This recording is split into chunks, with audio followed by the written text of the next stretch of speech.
Lors des fiançailles de ma sœur, mes parents m'humilient publiquement sur mon humble travail.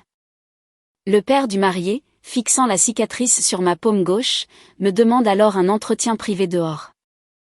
Je m'appelle Camille Dupont. J'ai 28 ans. Et samedi soir dernier, lors de la fête de fiançailles de ma sœur, ma mère m'a présenté à une pièce remplie d'inconnus en disant « Oh, voici mon autre fille.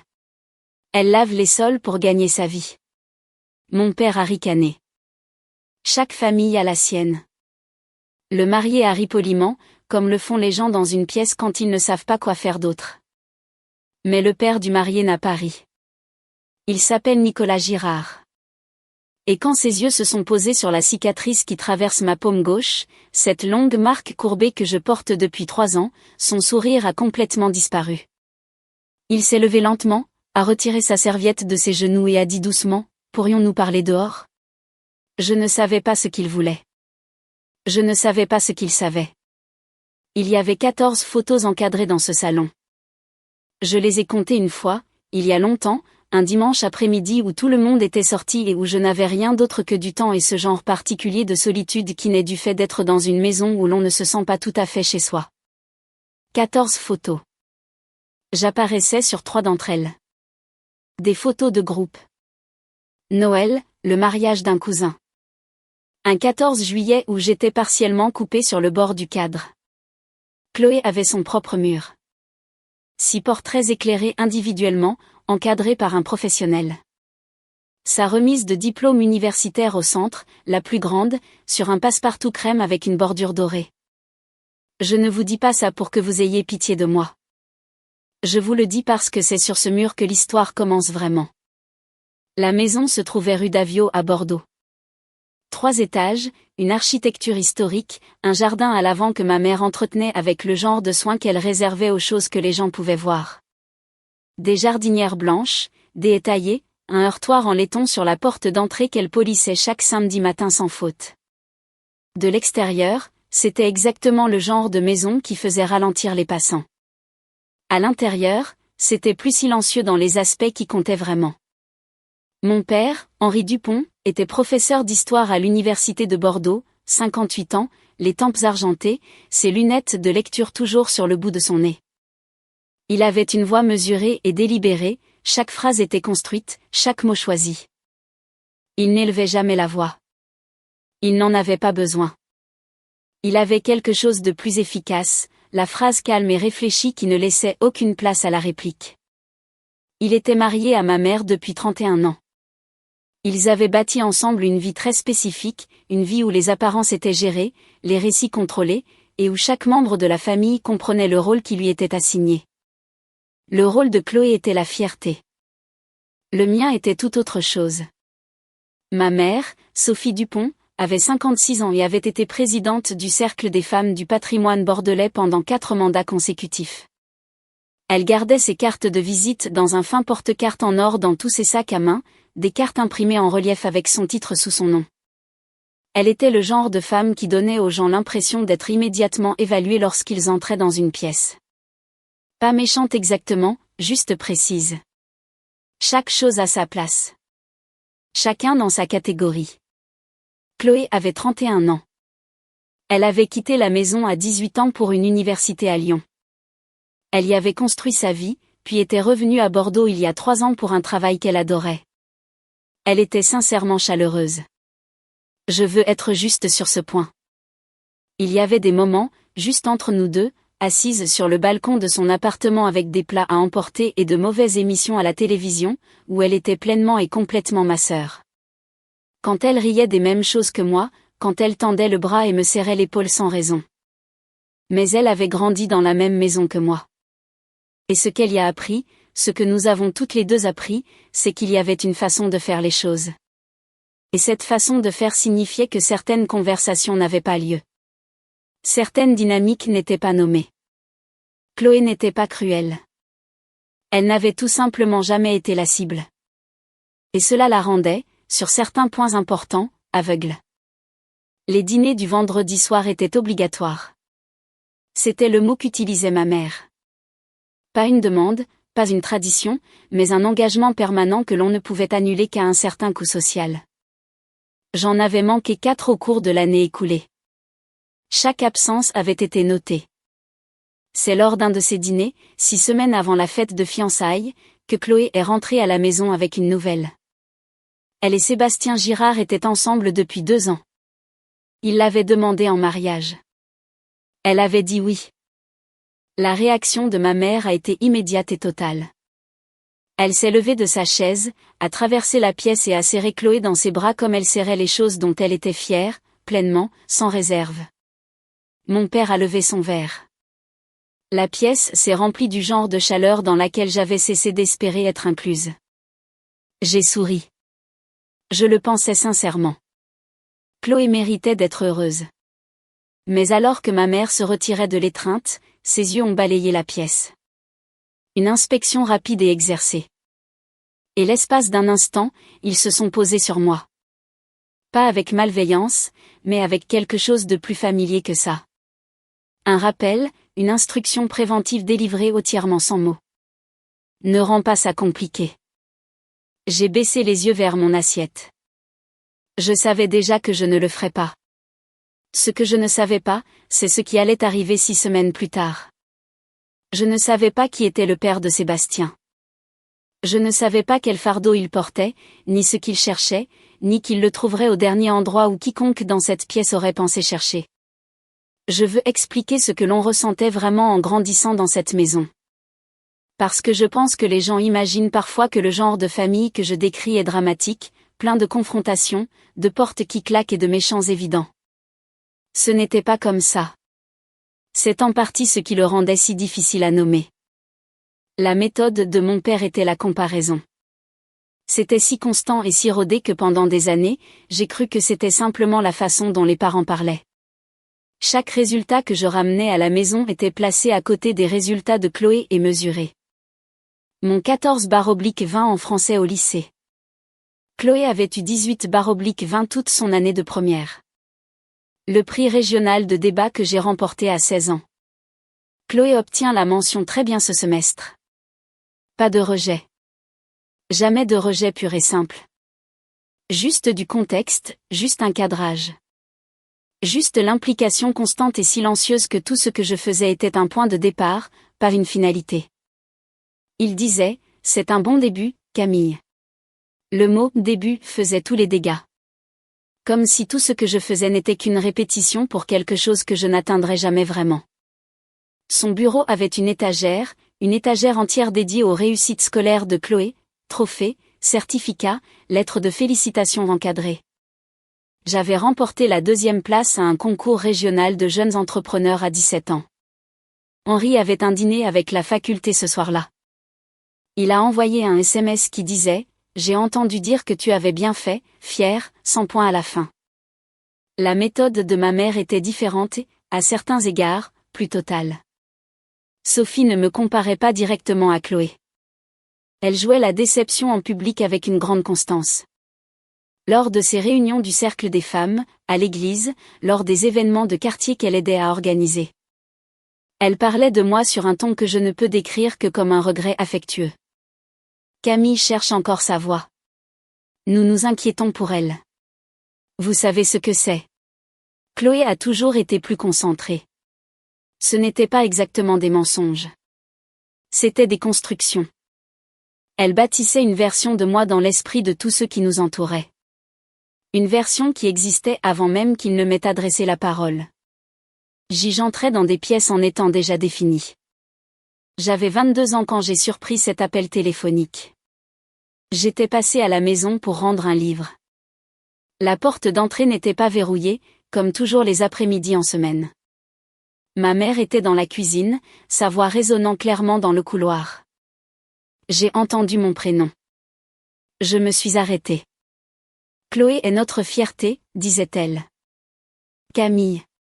Nous espérons juste qu'elle s'en sortira avant qu'il ne soit trop tard. Je suis restée dans le couloir un instant. Puis j'ai posé le livre sur la table de l'entrée, je me suis retournée et je suis partie. C'est la dernière fois que j'ai pleuré à cause d'eux.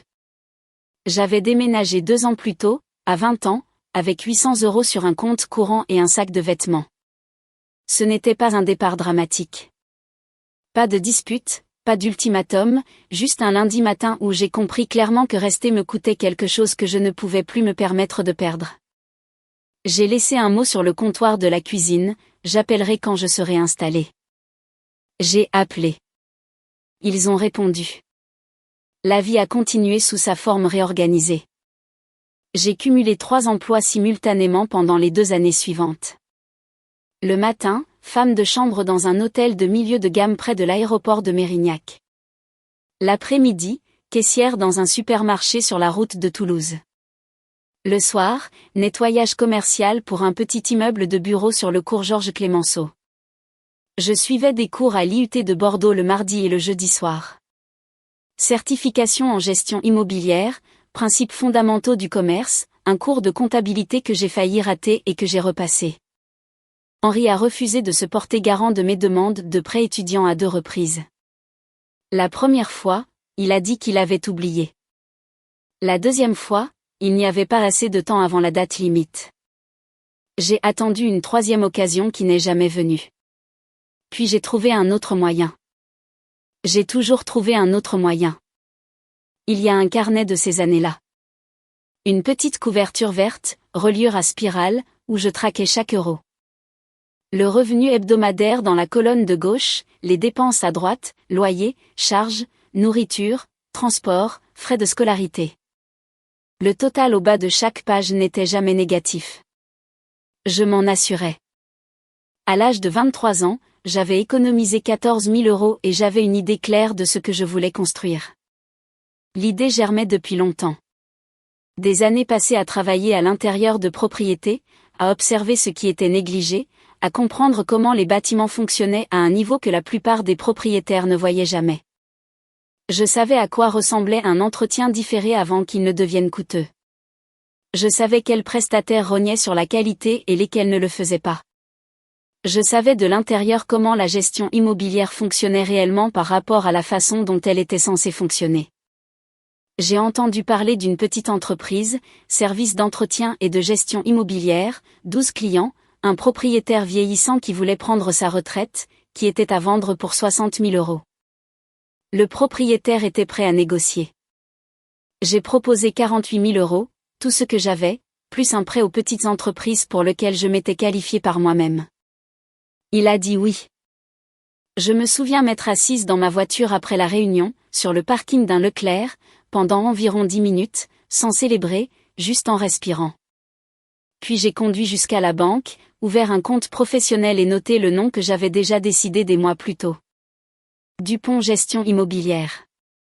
Non pas parce que j'étais fière de ce nom, mais parce qu'il était le mien avant qu'il n'ait le droit de le définir, et je n'allais pas les laisser le garder. Si vous êtes toujours là, laissez un commentaire. Dites-moi d'où vous regardez la vidéo et quelle heure il est chez vous. Et si vous avez déjà construit quelque chose en silence dont les personnes les plus proches de vous ne savaient rien, j'aimerais vraiment le lire. Novembre 2022. J'avais 25 ans, l'entreprise en avait 2, et les choses commençaient à fonctionner. J'avais 21 employés à l'époque. La liste des clients s'était allongée régulièrement. Principalement des propriétés commerciales, quelques immeubles résidentiels haut de gamme, 2 petits hôtels de charme qui nous avaient trouvés par recommandation. Je faisais encore du travail de terrain moi-même, non pas par obligation, mais parce que je croyais qu'on ne pouvait pas gérer ce qu'on ne comprenait pas, et j'étais encore dans la phase où je cherchais à comprendre tout ce que je pouvais.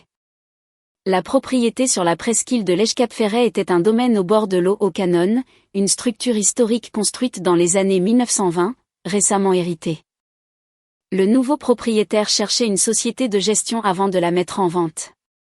J'avais fait le déplacement pour faire l'évaluation initiale moi-même. En fin d'après-midi, avec ce genre de lumière de novembre qui rend tout doré avant de disparaître. La maison principale était en bon état. Le ponton, non. Il s'avançait d'environ 10 mètres sur l'eau. Du vieux bois, en grande partie encore solide, mais les 3 derniers mètres étaient compromis. Je l'avais remarqué dans les 5 premières minutes, signalé sur mon porte-bloc avec un cercle et la mention « Ne pas utiliser ». Il restait 3 points sur ma liste de contrôle. Je l'ai passé en revue depuis l'extrémité de la propriété, en revenant vers la maison. C'est là que je l'ai entendu. Pas un fracas, plutôt un craquement et un bruit sourd suivi de silence. J'ai regardé vers le ponton. Un homme était tombé. Il portait un costume sombre, ce qui signifiait qu'il était venu habillé pour une réunion, pas pour une visite de site, ce qui signifiait qu'il n'avait pas compris où il mettait les pieds. Il était plus âgé, la soixantaine, et il avait traversé la section compromise à l'extrémité. La moitié supérieure de son corps était sur la surface restante. Ses jambes étaient emmêlées dans les planches brisées en dessous. La marée montait. Je pouvais voir la ligne d'eau. J'ai regardé ma montre. 16h47. J'ai couru. Il ne paniquait pas. C'était la partie qui m'effrayait le plus. Il était juste très immobile.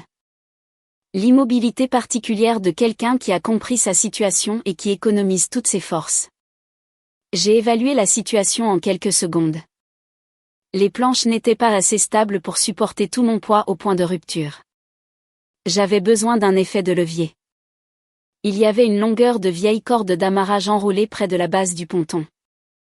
Je l'ai passée autour d'un pilier, je m'en suis servi pour répartir mon poids et je me suis approché suffisamment pour l'atteindre. Le bois était éclaté dans toutes les directions. J'ai passé mes mains sous ses bras et j'ai tiré.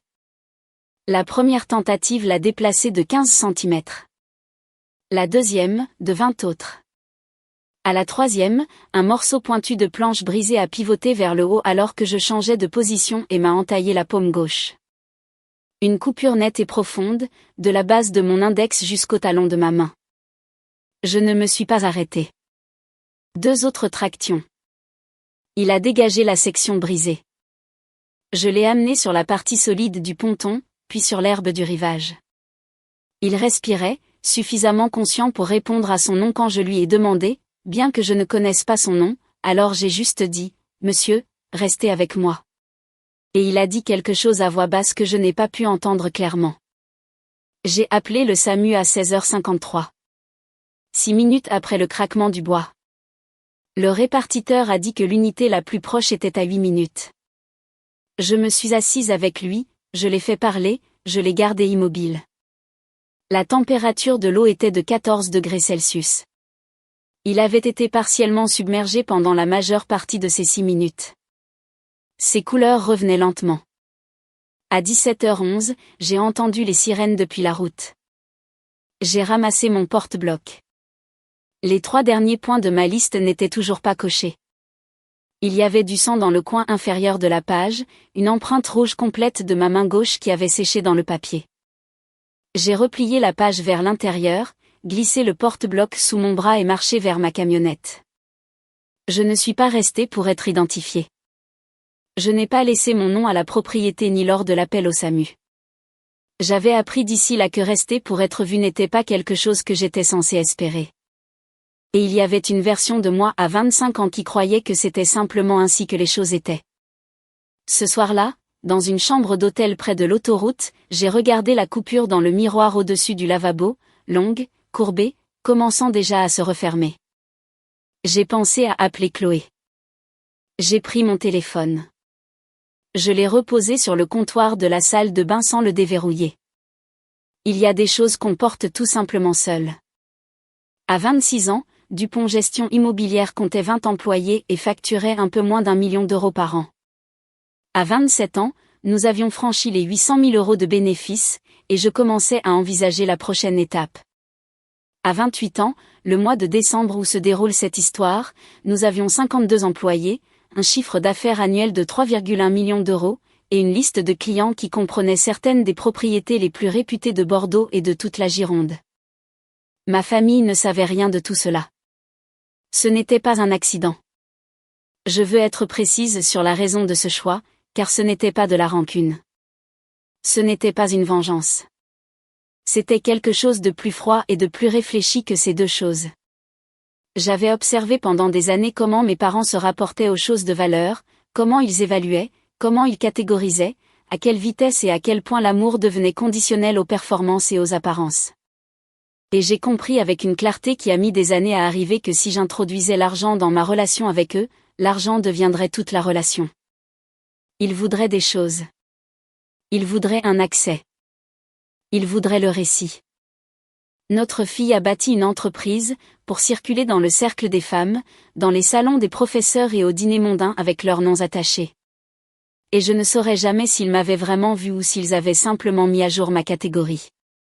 Alors je ne leur ai rien donné à mettre à jour. J'ai dit que je lavais les sols, ce qui était vrai dans le sens où j'avais commencé par là et dans le sens où nos équipes lavaient toujours les sols dans le cadre de nos contrats de service. Je l'ai dit simplement, sans m'étendre, j'ai changé de sujet, et avec le temps, ils ont cessé de poser des questions parce qu'ils supposaient qu'ils savaient déjà.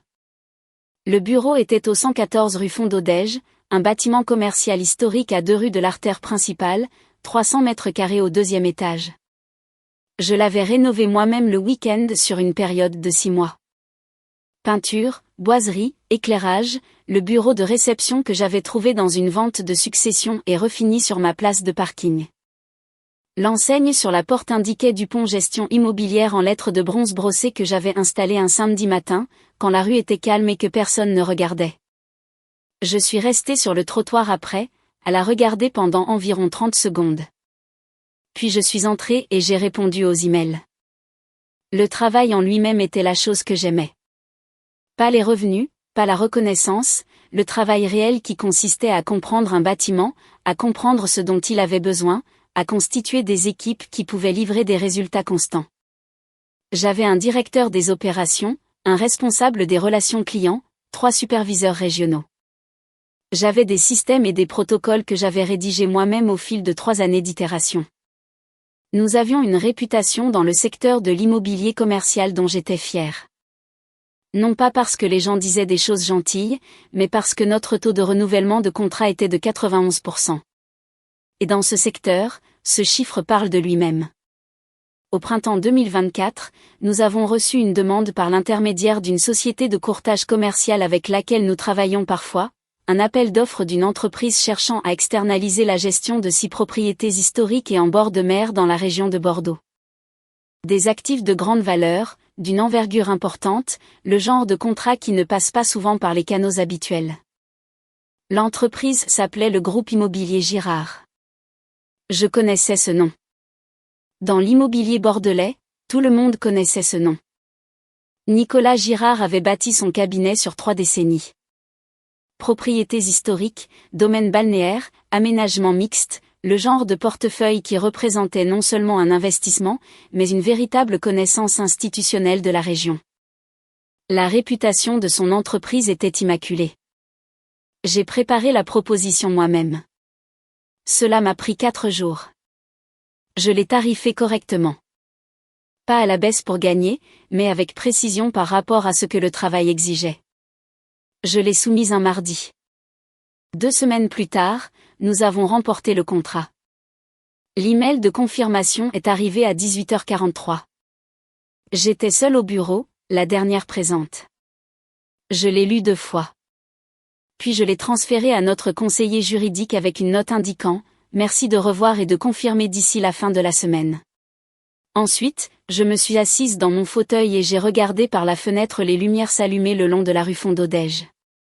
J'ai pensé à appeler Chloé, pas mes parents, Chloé. J'ai pensé à dire, je viens de signer le plus gros contrat de l'histoire de l'entreprise. J'ai pensé à l'entendre dire, quelle entreprise?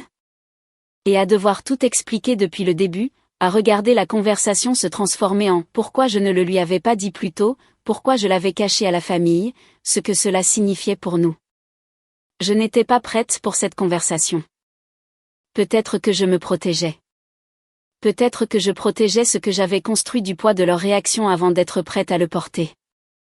J'ai remis le téléphone dans mon sac. J'ai signé le contrat Girard le 14 mars 2024. 6 propriétés. Le travail a été excellent. Je le sais, non pas parce que je le dis.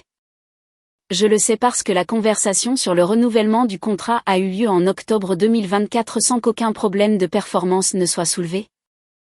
Et parce que notre superviseur régional pour ce portefeuille m'a dit discrètement que le contact client chez Girard avait utilisé le mot « exceptionnel » dans un email interne. Je n'ai jamais rencontré Nicolas Girard. Nos communications passaient par des intermédiaires et des canaux formels. Il était un nom sur un contrat et j'étais un nom sur un contrat, et le travail était sa propre conversation entre nous que nous ne savions même pas avoir, jusqu'en décembre. L'invitation est arrivée par la poste, pas un SMS, pas un appel téléphonique. Une enveloppe avec l'adresse de retour de la rue d'Avio transférée à mon bureau parce que c'était l'adresse que ma famille avait pour moi. La carte à l'intérieur était de couleur crème, en relief, exactement le genre de papeterie que ma mère achetait en gros dans une boutique du cours de l'intendance. Dans le coin inférieur gauche, écrit de la main de ma mère à l'encre rouge, tenue correcte exigée. J'ai lu cette ligne 2 fois. Puis j'ai posé la carte sur le coin de mon bureau, à côté du dossier de renouvellement du groupe Girard. J'ai failli ne pas y aller. Je veux être honnête à ce sujet. J'ai réfléchi à la décision pendant 3 jours, non pas par esprit dramatique, mais parce que j'avais appris au fil des années à calculer le coût de ces événements à l'avance, ce qu'ils allaient me prendre, si j'avais assez de réserve pour l'absorber. Puis Chloé a appelé. Pas un texto, elle a appelé, ce qu'elle faisait quand quelque chose comptait. Elle a dit, Camille, s'il te plaît, je te veux là-bas. Pas pour maman, pas pour les apparences. Je veux ma sœur à ma fête de fiançailles. Sa voix était vraie, de cette vérité qui ne joue pas la comédie. J'ai dit oui.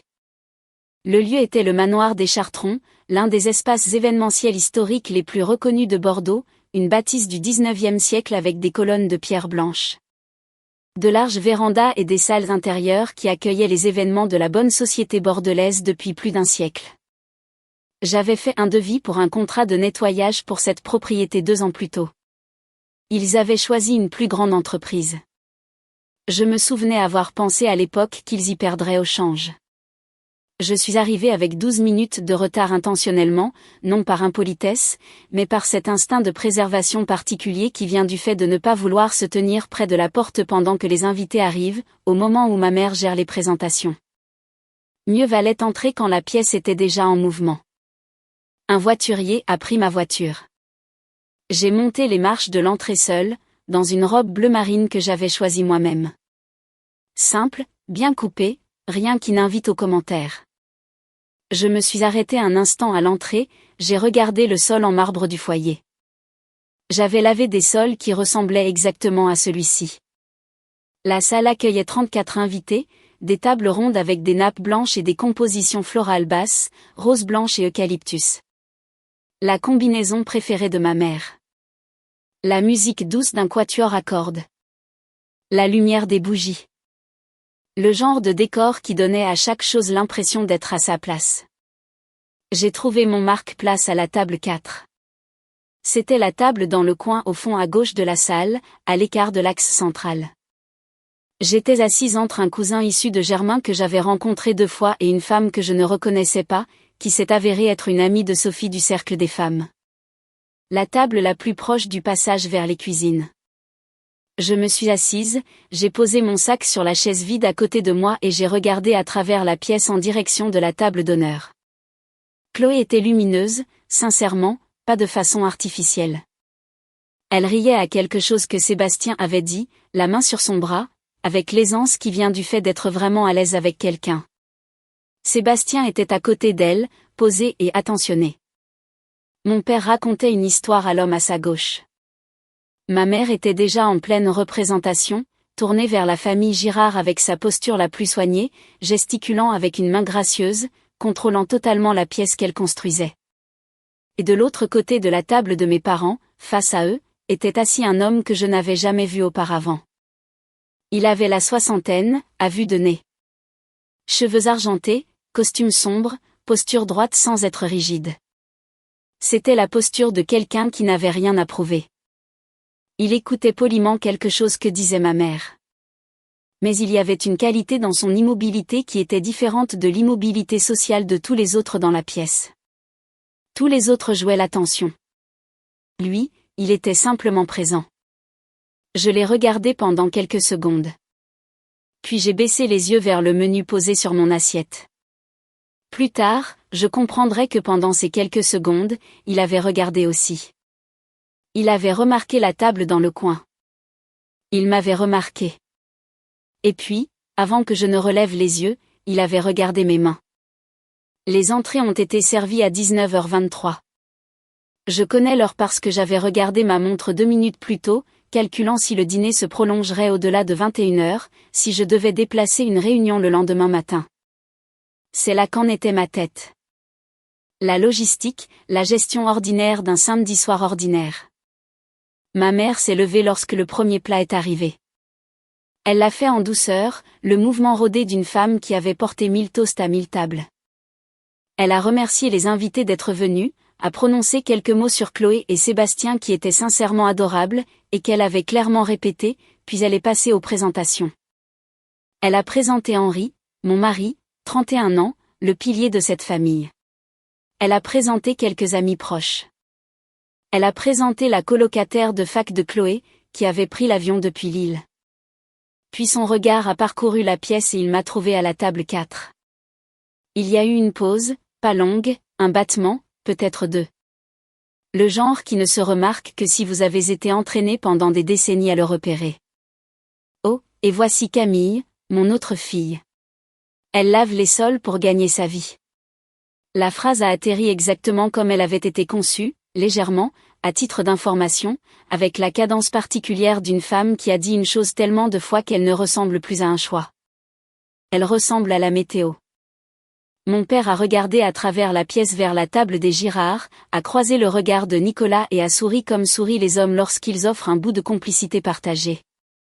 Chaque famille a la sienne, non?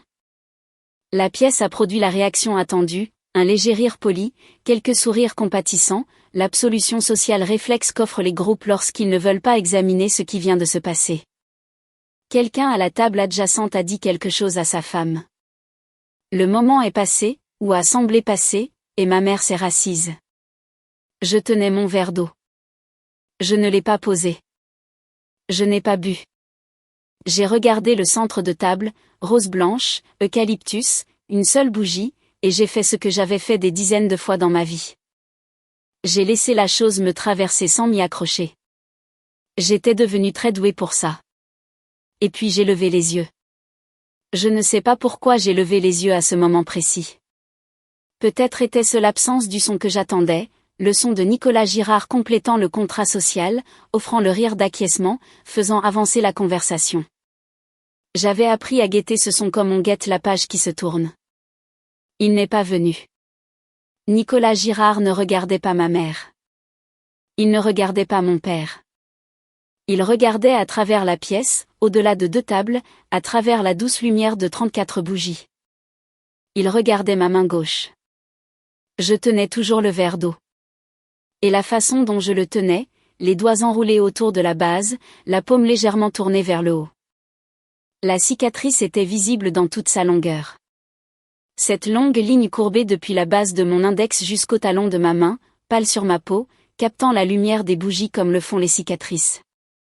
Il la regardait comme on regarde quelque chose que l'on reconnaît. Pas de la curiosité, pas l'attention légère et passagère que les cicatrices attirent parfois, quelque chose de différent, quelque chose qui avait un poids et une histoire. Et je ne nommerai cela que plus tard, le soulagement. J'ai vu son visage changer. Jusque-là, il avait été la présence posée et lisse que j'avais repérée en balayant la pièce du regard pour la première fois. À présent, quelque chose sous ce calme a basculé. Son expression ne s'est pas effondrée. Elle s'est réorganisée silencieusement. De la même manière qu'une carte a l'air différente une fois que l'on comprend le territoire. Il a posé sa fourchette. Pas lâché. Posé délibérément. Le genre de petits mouvements que font les gens lorsqu'ils réorientent toute leur attention. J'ai détourné le regard. J'ai regardé à nouveau le centre de table. Je me suis dit que j'avais imaginé quelque chose. 4 secondes se sont écoulées. Je les ai comptées, bien que je n'ai su que je comptais que plus tard. Puis j'ai entendu le bruit d'une chaise qui bouge. Nicolas Girard s'est levé. Il s'est levé sans annonce, sans le prélude d'un raclement de gorge ou d'un regard d'excuse autour de la table. Il s'est levé avec la même économie de mouvement que tout le reste de ce qu'il faisait, simplement, directement, comme s'il avait pris une décision et l'exécutait. La table l'a remarqué. L'expression de ma mère a enregistré l'anomalie et s'est recalibrée en temps réel, son sourire gardant sa forme tandis que ses yeux s'affûtaient. Il a regardé à travers la pièce, pas Henri, pas Sophie. Il a regardé au-delà d'eux, au-delà de la table d'honneur, au-delà des centres de table et du cristal et de l'architecture minutieuse de la soirée que ma mère avait construite. Il m'a regardé et il a dit, pas fort mais clairement, d'une voix qui portait le poids particulier d'un homme qui choisissait ses mots avec intention, « Pourrions-nous parler dehors ?» Ma mère a ouvert la bouche. Nicolas. Mais il s'était déjà détourné. Il se dirigeait déjà vers les portes menant à la cour sur le côté de la pièce, avec la certitude posée d'un homme qui attendait ce moment depuis 3 ans et qui n'allait pas se laisser détourner par un dîner mondain. J'ai posé mon verre d'eau sur la nappe blanche. Je me suis levé. Je l'ai suivi. Avant que je ne vous raconte ce qui s'est passé dehors, si cette histoire touche une corde sensible en vous, abonnez-vous. Vous ne voudrez pas rater la suite. La cour derrière le manoir des Chartrons était calme. Des guirlandes lumineuses couraient à travers les branches basses des chênes centenaires. Des chaises en fer forgé autour de petites tables, aucune d'elles n'était occupée. Il faisait 11 degrés Celsius, assez froid pour que je regrette de ne pas avoir pris un châle. Assez doux pour que je le supporte. Nicolas Girard était déjà dehors quand la porte s'est refermée derrière moi. Il se tenait près d'une des chaises en fer, pas assis, face au jardin, les mains dans les poches de sa veste, regardant quelque chose dans le vague. Quand il a entendu la porte, il s'est retourné. Je me suis arrêtée à quelques pas de lui, les bras croisés, non pas de manière hostile, mais avec la posture automatique de quelqu'un qui a appris à prendre moins de place dans des situations incertaines. J'avais élaboré, en traversant le domaine, plusieurs versions possibles de cette conversation. Il devait discuter du contrat de gestion. Il voulait aborder un point sur le portefeuille immobilier. Il avait une inquiétude qu'il préférait soulever en privé plutôt que par des intermédiaires. Je n'avais pas élaboré la version qui s'est réellement produite. Il a dit, « Je m'excuse de vous avoir fait quitter le dîner. » J'ai répondu, « C'est bon. » Il a regardé ma main gauche, directement cette fois. Pas l'attention périphérique que j'avais surprise à table, mais un regard délibéré qui s'assumait. Puis-je vous demander comment vous avez vu cette cicatrice ? On m'avait déjà posé la question, pas souvent, mais à l'occasion. J'ai une réponse courte. Un accident sur un chantier il y a quelques années, qui satisfait la plupart des gens, parce que la plupart des gens n'ont pas besoin des détails. Ils ont juste besoin d'une histoire pour la situer. Je lui ai d'abord donné la réponse courte. Il a attendu. Comme attendent les gens quand ils savent déjà qu'il y a plus à dire et qu'ils sont prêts à être patients. Alors, je lui ai donné la version complète. Novembre 2022. Une propriété au bord de l'eau sur la presqu'île de l'Escape-Ferret, près du Canon. Une évaluation que je faisais seule en fin d'après-midi. Un homme en costume sombre sur un ponton abîmé. La marée montante, les planches qui cèdent, la corde autour du pilier, la traction, le morceau de bois qui a attrapé ma main à la 3e tentative. Je l'ai raconté comme j'ai toujours raconté les choses qui me coûtent, sans emphase, sans drame, au même rythme que tout le reste, juste les événements dans l'ordre. Quand j'ai eu fini, Nicolas Girard est resté silencieux. Pas le silence poli de quelqu'un qui formule une réponse, une autre qualité de silence, celle qui survient quand quelque chose de longtemps suspendu finit par retomber. Il a dit, le ponton était sur une propriété au Canon, en fin d'après-midi. La marée montait. Pas une question, une confirmation. Je l'ai regardé. Il a ajouté, je me suis réveillé dans une ambulance. L'ambulancier m'a dit qu'une femme avait appelé, qu'elle était déjà partie à leur arrivée. Il a fait une pause. J'ai engagé un détective privé 6 semaines plus tard. Les registres de la propriété étaient en cours de transfert. La chaîne de possession était incomplète et personne ayant accès au site ce jour-là n'a pu être identifié par les voies officielles. Il s'est arrêté. Puis le détective a trouvé une chose.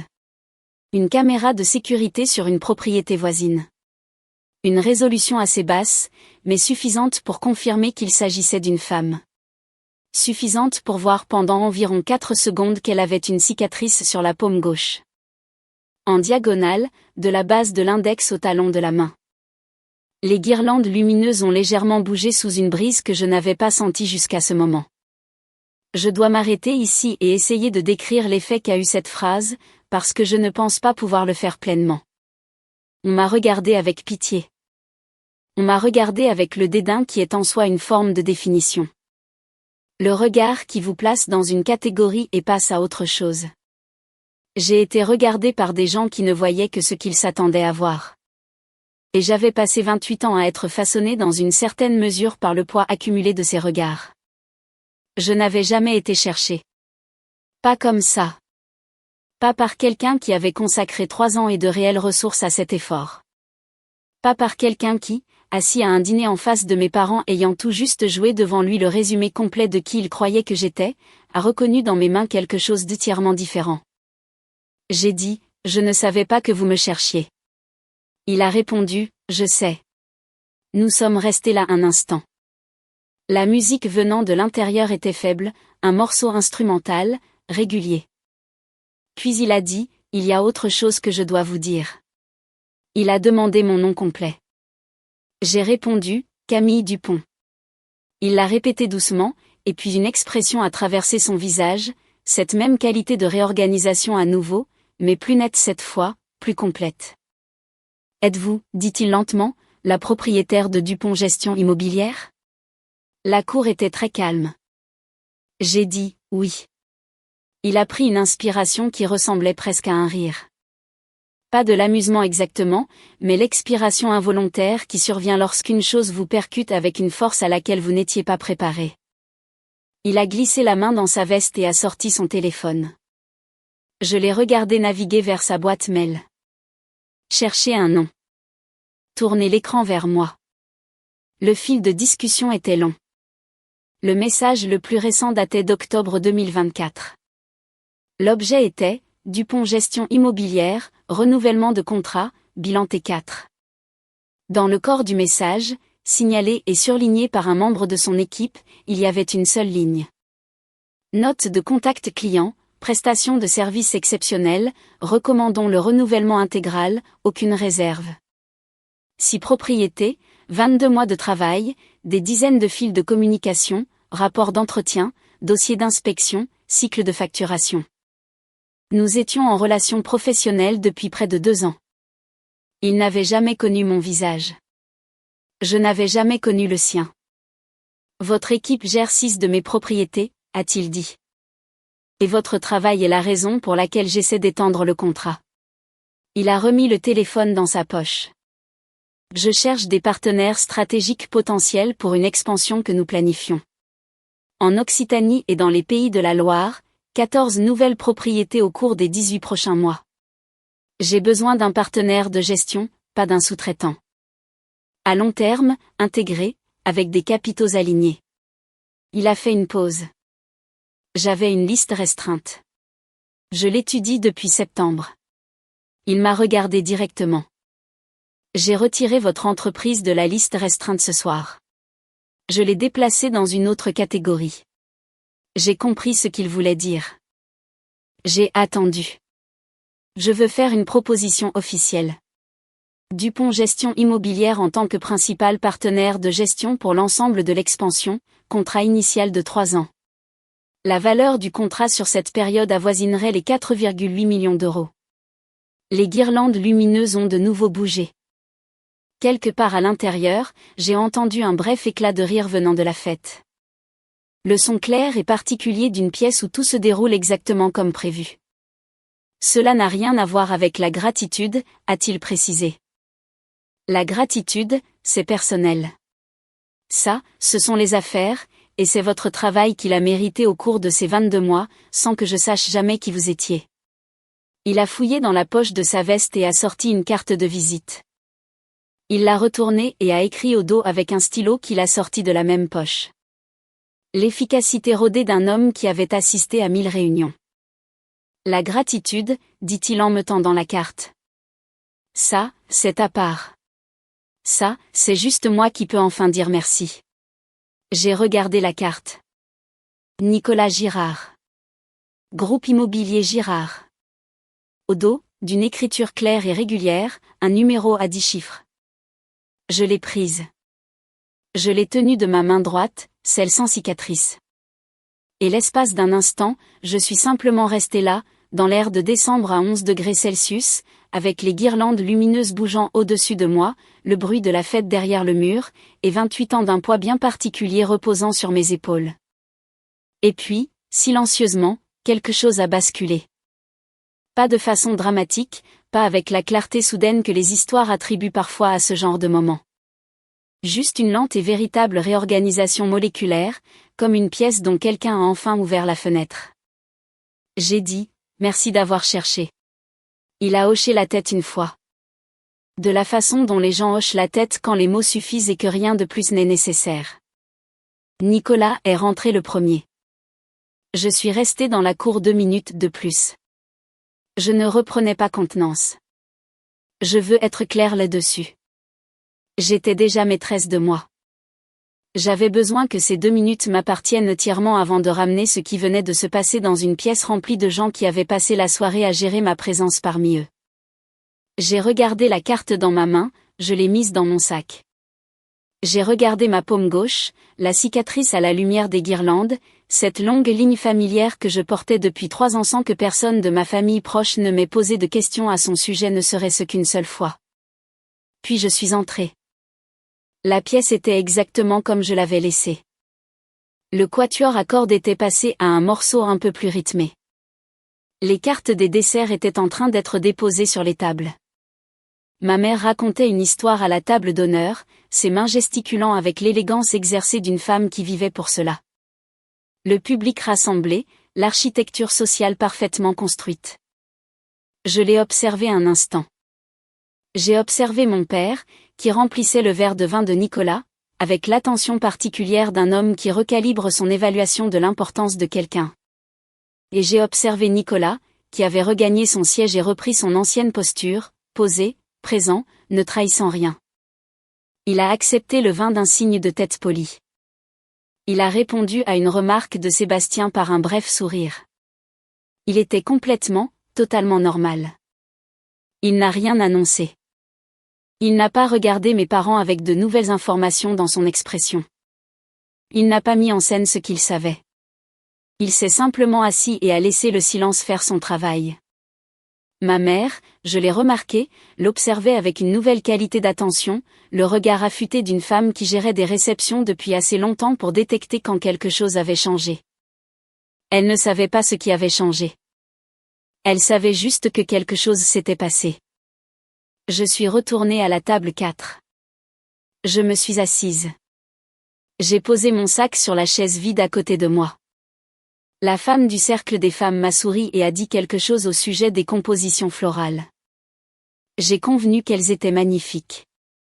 Et puis, j'ai posé ma main gauche à plat sur la nappe blanche, la paume vers le bas, la cicatrice vers le haut. Je ne l'ai pas cachée. Je ne l'ai pas mise de biais. Je l'ai juste laissé reposer là, sur le lin blanc, à la lueur des bougies, au milieu de la pièce où ma mère, 40 minutes plus tôt, m'avait utilisé comme point de contraste pour se rassurer sur la solidité de la soirée qu'elle avait orchestrée. Pour la première fois depuis très longtemps, je n'ai pas ressenti le besoin de me faire plus petite. Je suis restée avec ce sentiment pendant un moment. C'était plus silencieux que ce à quoi je m'attendais. Ni triomphant, ni vindicatif, juste ancré. L'impression que donne le sol après avoir douté longtemps de sa capacité à tenir. J'ai entendu une chaise bouger sur ma gauche. Chloé. Elle était venue de la table d'honneur. Je ne l'avais pas vue se lever. Je n'avais pas suivi son trajet à travers la pièce. Elle était soudainement là, tirant la chaise restée vide à côté de moi toute la soirée. Elle s'est assise. Elle m'a regardé avec l'expression que j'avais remarquée sur son visage lorsque j'étais rentrée de la cour. Quelque chose d'ouvert en elle que je n'avais pas l'habitude de voir diriger vers moi. Est-ce que ça va? 4 mots. La question la plus simple, celle que personne à cette fête n'avait pensé à me poser jusqu'à cet instant. J'ai regardé ma sœur. Sa robe était ivoire. Ses cheveux étaient coiffés comme elle le faisait quand elle se sentait confiante. Elle allait épouser un homme bien dans quelques mois et construire une vie qui, je l'espérais sincèrement, la rendrait heureuse. Et elle était assise à côté de moi à la table 4, dans le coin de la pièce, me demandant comment j'allais. J'ai souri, pas le sourire social que j'avais déployé toute la soirée. Le vrai, celui qui n'a rien à prouver. Oui, ai-je dit. Ça va. Elle m'a regardé un instant, m'a vraiment regardé comme elle ne l'avait pas fait de toute la soirée. Puis elle a jeté un bref coup d'œil vers Nicolas Girard à la table d'honneur. Puis de nouveau vers moi. Quelque chose bougeait derrière ses yeux. Pas encore la compréhension, mais le début d'une question qu'elle n'avait jamais su poser auparavant. Les menus des desserts sont arrivés. Chloé est restée à ma table. Ma mère s'est levée pour porter son toast. J'ai pris mon verre. Ma main était parfaitement immobile. Nicolas a pris congé à la fin de la soirée avec l'efficacité d'un homme qui avait accompli ce qu'il était venu faire.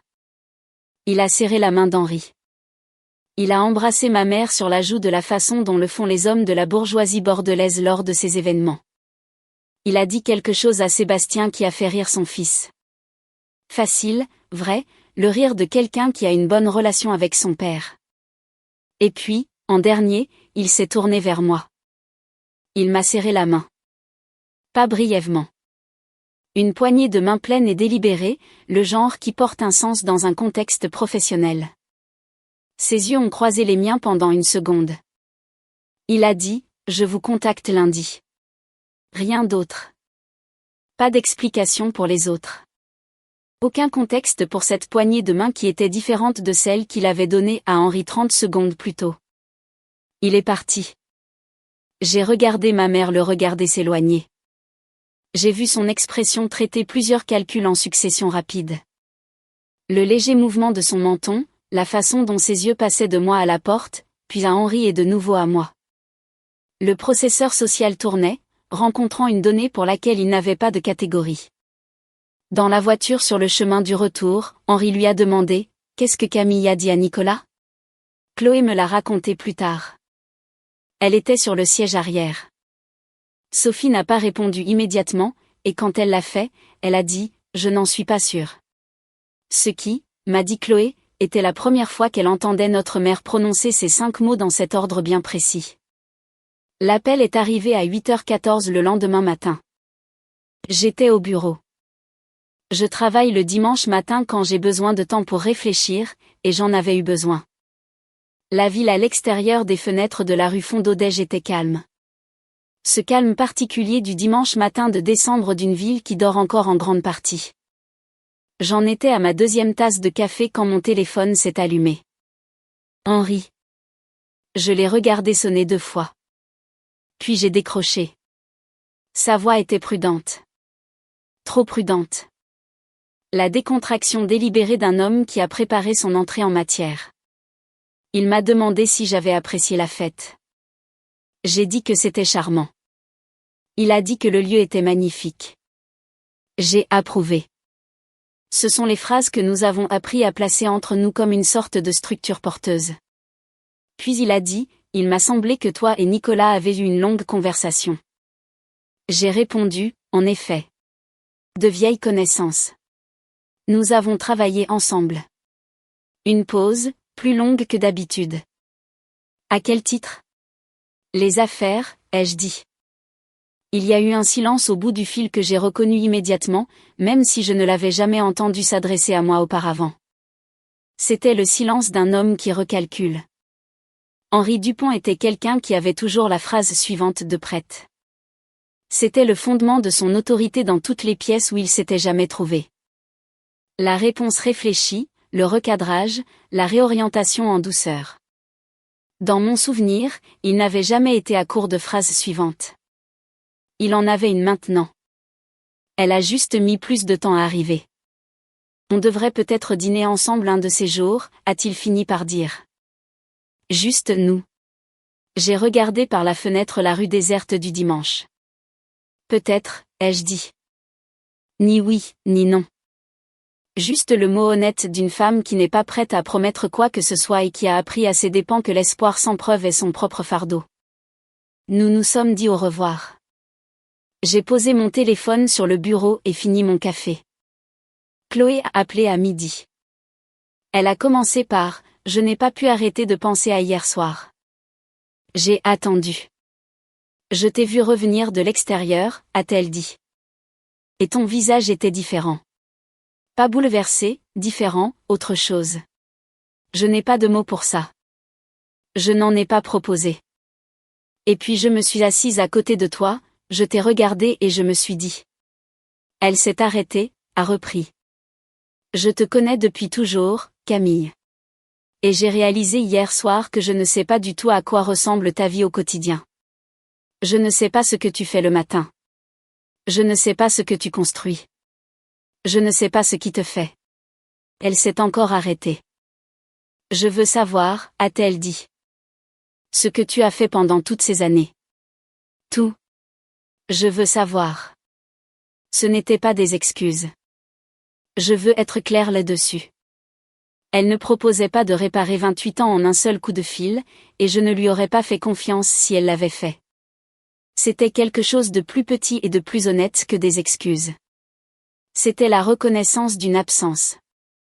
La première question après avoir longtemps oublié de demander. Je portais le pull bleu qu'elle m'avait offert le Noël précédent, celui qu'elle avait choisi elle-même, sans l'avis de notre mère, parce qu'elle l'avait vu et avait pensé à moi. Je l'avais mis ce matin-là sans y penser. J'ai bu une gorgée de café. J'ai dit, cette semaine. Je te raconterai tout. Elle a expiré ce son si particulier de quelqu'un qui ne savait pas quelle réponse l'attendait et qui est soulagé par celle qui arrive. Nous avons convenu de nous voir jeudi. Lundi matin, à 9h30, un email est arrivé du bureau de Nicolas Girard. Objet, Dupont Gestion Immobilière, proposition de partenariat stratégique, ébauche de conditions préalables. Je l'ai lu d'une traite. Puis je l'ai transféré à mon conseiller juridique avec une seule phrase. Merci de revoir dans son intégralité et de programmer un appel cette semaine. Ensuite, j'ai posé mon téléphone face contre le bureau et je suis restée assise en silence un moment, dans le bureau de la rue Fondodège, dans l'immeuble avec l'enseigne en bronze Dupont sur la porte, dans l'entreprise que j'avais bâtie à partir de 48 000 €, de 3 emplois. Et d'un carnet où chaque total n'était jamais négatif. La lumière de décembre filtrait à travers les fenêtres, comme elle le fait à Bordeaux, basse, dorée et très claire. Je n'avais besoin de rien d'autre. La suite viendrait. Mais ce matin-là, dans ce bureau, je n'attendais la permission de personne. Je n'espérais pas être reconnue par les personnes qui avaient passé des décennies à décider que je n'en valais pas la peine. Je savais déjà ce que j'avais construit. Je le savais depuis des années. J'ai signé l'accord de partenariat avec le groupe immobilier Girard le 19 décembre 2025. La signature a eu lieu dans le bureau de Nicolas sur le cours du Chapeau Rouge, un bâtiment historique avec de hauts plafonds et cette tranquillité qui s'accumule dans les endroits où l'on fait du travail sérieux depuis longtemps. Son assistante a apporté du café. Il y avait une table de conférence avec 2 exemplaires du document et 2 stylos. Nicolas et moi nous sommes assis l'un en face de l'autre pour la première fois dans un contexte professionnel. Pour la première fois comme 2 personnes qui connaissaient toutes les 2 la vraie dimension de ce que nous étions. Il a dit, « Je suis content de connaître enfin votre nom. » J'ai répondu, « Je suis contente que vous l'ayez demandé. » Nous avons signé. Les poignées de main ont été brèves et sincères. Son assistante a emporté les documents. Par la fenêtre, la rue était décorée pour Noël.